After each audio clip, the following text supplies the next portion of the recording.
The question is, what is my strongest memory of 9/11? Yeah. Well, I remember being in the shower when the second plane hit and realizing that the first plane wasn't an accident. That the first plane must have been intentional because the second plane was hitting. And just feeling completely horrified and overwhelmed. And then getting ready for work and watching it on TV. And in going to work, everyone was just walking around in shock. We really didn't get much done that day. And then our assistant, at that time, I guess he was our mental health director, Jim Featherstone, came in, and he was always the person that came in whenever there was a big crisis, because we had, we manned the county crisis unit. So people were calling in, upset and freaked out. And Jim was kind of funny. He said, we're pretty safe here in Napa.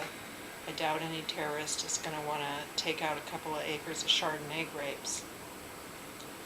And that was reassuring because it's true. We probably weren't going to be a target, but we were worried about San Francisco and the Golden Gate Bridge and what else might be happening. And then, of course, we heard about the Pentagon and then Flight 93 in Pennsylvania.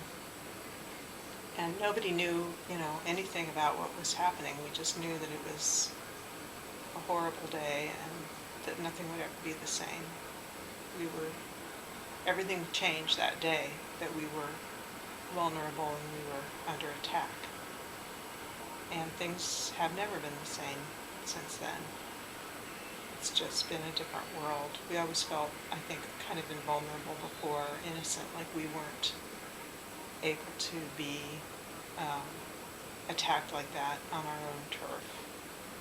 So that made everything different. And then I remember just keeping the TV off, trying not to expose our son to these horrible images. But at work, they had the TV on, and we would just go in and check in once in a while and see these people jumping out of the towers because they'd rather die jumping than be burned alive. And these people running and screaming through the streets of Manhattan with the smoke and the dust. And a friend of mine's mother was watching the whole thing from her apartment window so she could see the towers coming down, and everyone was just horrified and in shock. So it was only later that, we found out more about it. But at that day, we were just completely horrified. So those are my strongest memories.